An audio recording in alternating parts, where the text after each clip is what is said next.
Becky, I am so excited that you're here. Thank you for joining me. Absolute pleasure. Thank you for having me. Oh, this is going to be so fun. So first of all, I don't think we could have two more different accents. I love it so much. So much. I need to hear, tell me where you grew up. Okay, so I'm from the north of England, so an area called Yorkshire. Our particular town is such a strong accent that I get asked all over, am I from Scotland? Am I from Australia? But it's the strong Yorkshire accent that I cannot shake off. Okay, it's beautiful. We got on and I was just like, I want to listen to her all day long. How long did you live in Yorkshire? Yorkshire? I can't even say Yorkshire. It. Yes. Okay. It's spelled Yorkshire, but it's pronounced Yorkshire. I lived there my whole life growing up and only moved out of there about 7 years ago. So I'm a little further down, still in England, but a little further down the country now where they speak a little bit more proper. And so I often get teased almost for my accent. How rude. But yes, I am what I am. I love it. And I think it's beautiful. Well, my family lives in what people call the deep South, which is very south in the U.S. So we live in Mississippi, and which is interesting because I grew up in a different state in Tennessee, where it's still a Southern accent, but Mississippi is like the pinnacle of the Southern accent. And so I'm starting to pick up pieces of it the longer I live here. Anyway, it's always fun to talk about that. Becky, I'm so excited about your story. When I got the email about your book and about how you're sharing your story in this message, I just was so excited to talk to you. And your book is called Embrace the Journey. The story that caught my attention and where I'd love to start is this story that you tell of you purchasing a pair of flip-flops and how a little girl named Felicity really kind of changed everything for you. So for listeners who have not heard your story, can we start there? Absolutely, we can, yes. So I was always passionate about missions. Well, as a very little girl, very passionate about missions. But then in my teen years, decided I was going to go and study law. I changed my mind. Didn't want to be a missionary at all. Wanted to go and study law and have lots of money. Thank you very much. But I was on a short-term missions trip with my church, just because, to be honest, I'd wanted to get out and see the world a little bit. And it was on a short-term missions trip that for the first time in my life, I felt God speak to me about a children's home. And so I did a 180 in my life where I came back home from that missions trip, and that was it. All the plans for my life changed, and I knew I wanted to go into missions. So from that point on, I started doing short-term missions with my local church just to get some experience of being out in different fields and different cultural contexts. And in 2006, I was on one such trip to Sierra Leone. We were there for 2 weeks. And it was on this particular trip where I met these two kids living on the street. But one of them was named Felicity, and she was a 9-year-old girl. And she simply didn't have any shoes. So I took her to the marketplace and bought her a little pink pair of flip-flops that cost me 50 pence. So that would be less than $1, maybe 80 cents, maybe, I don't know. But it wasn't some huge act of generosity. It wasn't a moment that made it to Instagram. You know, it was nothing like that. In fact, it was insignificant in the moment, or so I thought. And then I said to her, okay, come back tonight. We're doing this huge gospel campaign. Come back this evening and we'll take you with us to the gospel campaign. So the evening comes around and the whole team stood outside. The cars are lining up, ready to take us. And she came running down the road. She's got this huge smile on her face because she's wearing shoes and she's never owned shoes before. And so she's all excited. And she said, Becky, should I wait in the hotel? So I said, no, honey, we're literally just about to get in the cars. You can ride with us. We're about to leave. And she said, yes, but shouldn't I wait in your hotel room? Now, if she'd have asked my husband or any of the guys on the trip that, I immediately would have known what she was asking. Yeah. But I remember at the time thinking, here's a 9-year-old girl. I was in my very early 20s at the time. And I thought she couldn't possibly be asking me what I think she is. I must have got this wrong. So I asked her a third time, what are you saying? And she explained that she thought I'd spent 50 pence on her so that I could have her body.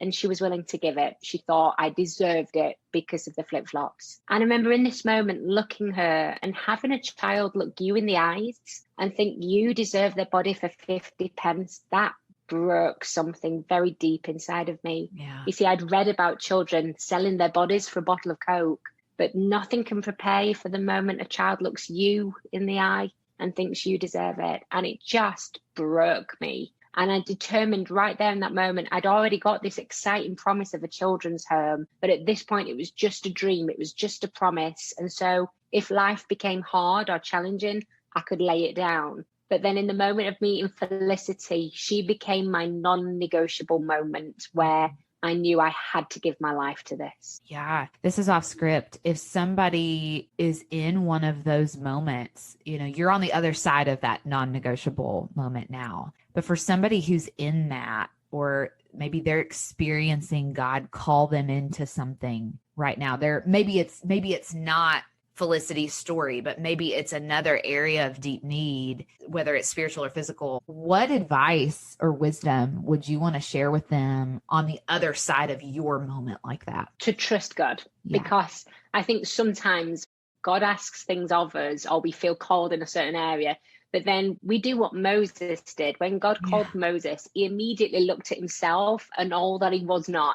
And I often look at myself and I see everything that I'm not. I'm not, not the greatest speaker in the world. I'm not got the highest Q in the world. I don't come from a wealthy family. I don't come from an influential family. I've got the wrong accent. Everything about it is we see why we should not and could not. But if we just said yes to God, and we don't know how we get from A to Z, but if we trust God, he'll take us from A to B to C to D. And it's step by step as we keep saying yes and walking in obedience. Because at the other side of our yes is God's miraculous transforming power. He's just looking for people to be obedient. Yeah. On the other side of our yes is his transforming power. That's so good. That matters so much. Okay. I want to jump in to your work with One by One.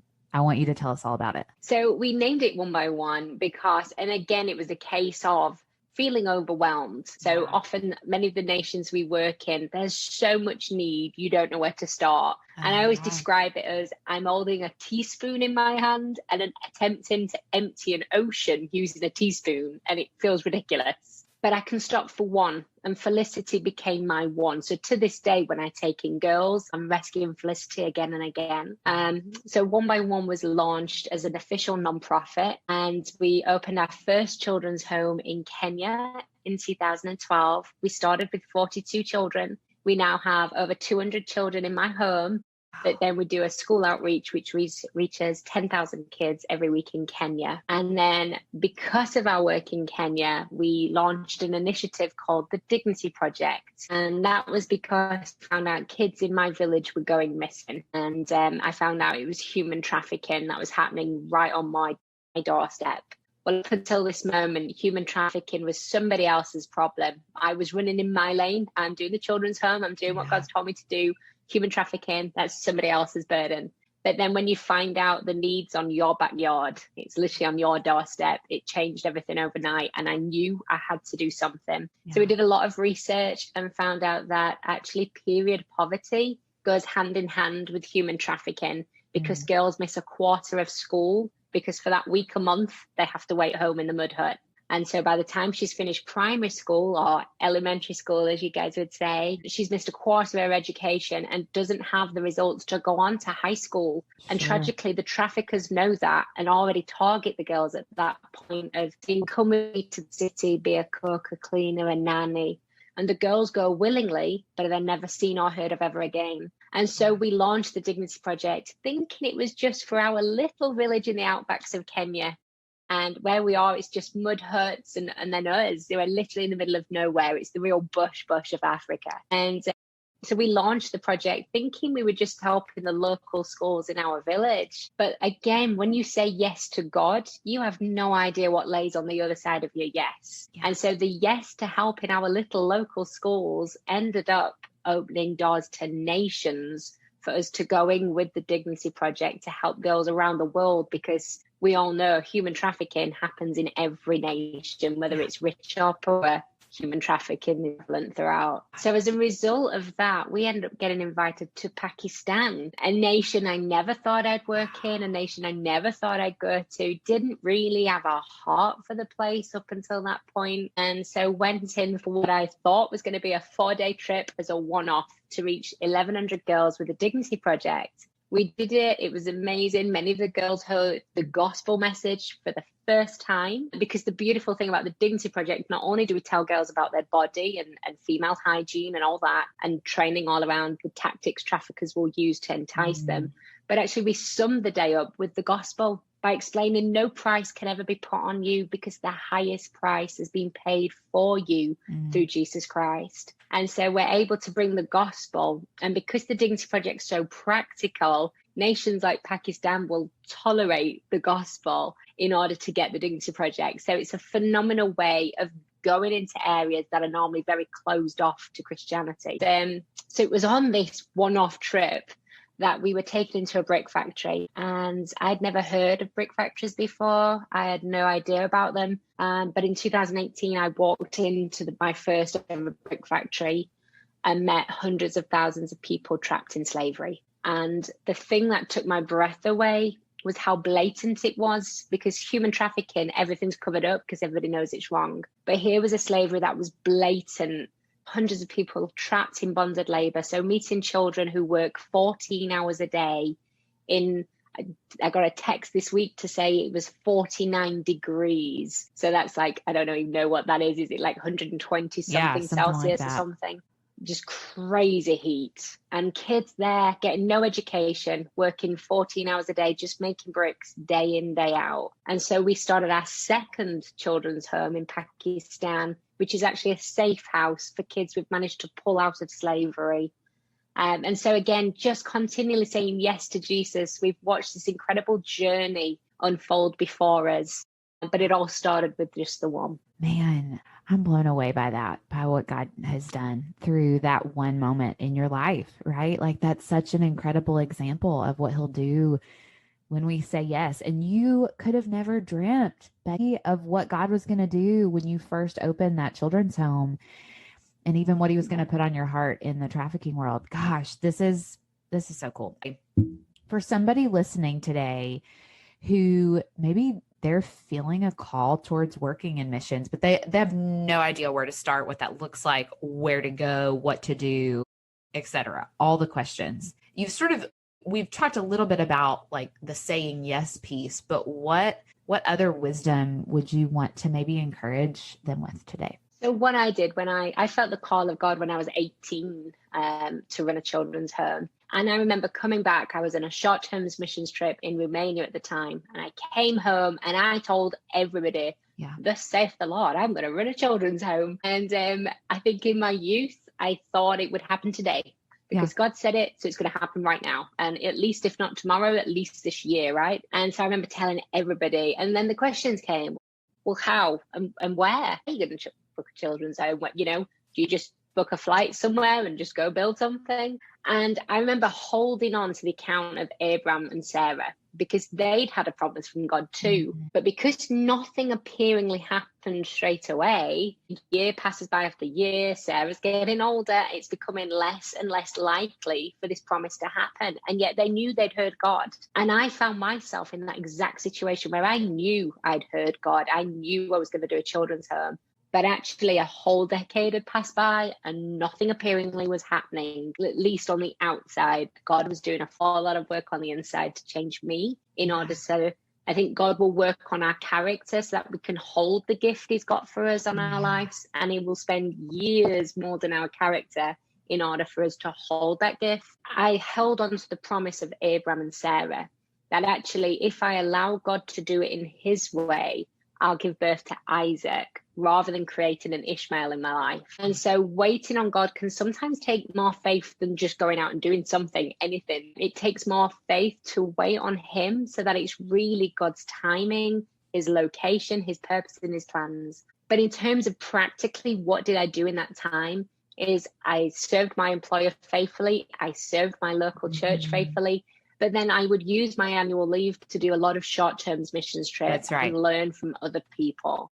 So I spent a month out in Colombia learning from an incredible guide working with street kids. I spent 3 months in Mozambique working with a phenomenal lady called Heidi Baker, who does a huge work with orphans and church planting and all kinds of wonderful things, to go and learn from people already on the field.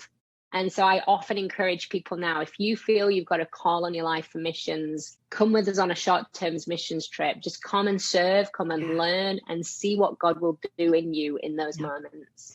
That's so good. I am so excited about this message and just how God is going to use it to spur on other readers in their own pursuit of what God the has for their website lives. is a great place for so I can't wait for our that's listeners to get their hands on it. It's called, one more time, and on there they can get information about upcoming trips. So either they can come on and share your story. What we're going to do now is go on over to our Patreon community. So for our friends who are subscribed over there, please go listen to our extra interview where we get to know Becky a little bit better. But for now, Becky, again, I just want to say a huge thank you to you. I'm blown away by your story and what God has done through your life. And I'm so thrilled that you are sharing it with the world.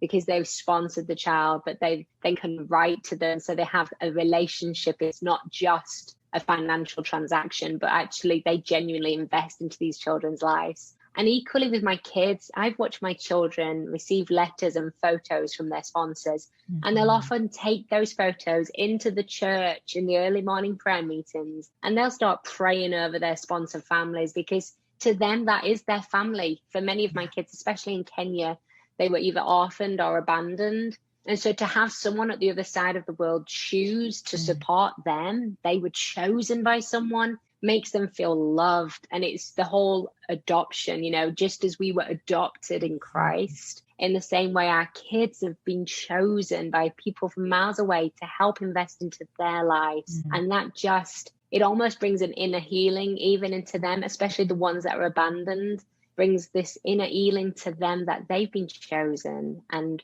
first and foremost by their Heavenly Father who chose them and loves them and has got this incredible plan.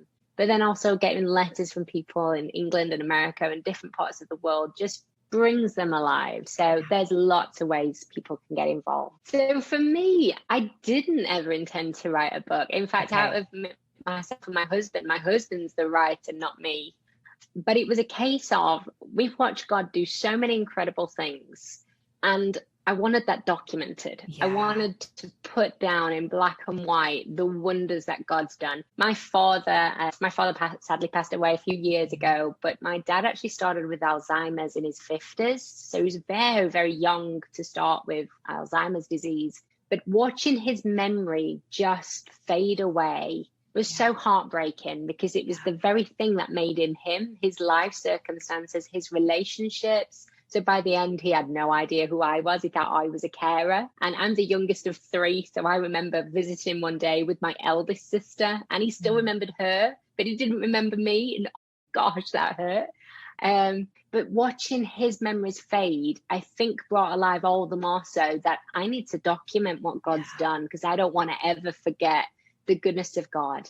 And I called it Embrace the Journey, because actually sometimes we like to dwell on the mountaintop moments, the moments of the miracles. And I've watched God do some amazing miracles, from just miracles of provision to miracles of transformation. Like we've seen witch doctors give their hearts and lives to Jesus. We've watched food multiply. We've watched kids pray for the sick and see them healed. We've seen some just amazing miracles that blow my mind. And so I wanted to document them. But equally, life's not just the mountaintop moments.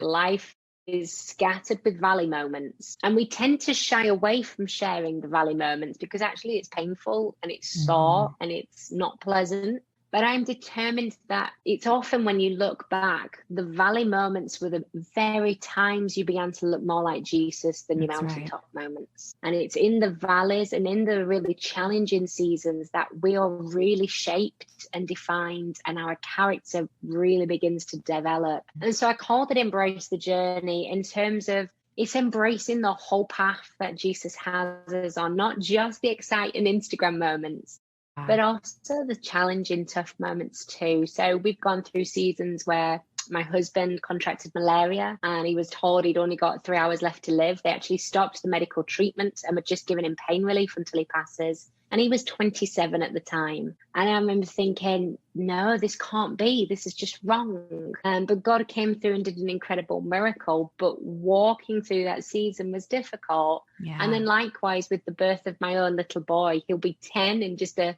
week's time. But when he was first born, he was very poorly and rushed on a ventilator and extremely ill. He had 5 major surgeries in his first year. We almost lost him twice. And so we've gone through some really challenging times where it's been a case of, Lord, why did it have to go this way? Why couldn't it have gone the way I prayed it to go?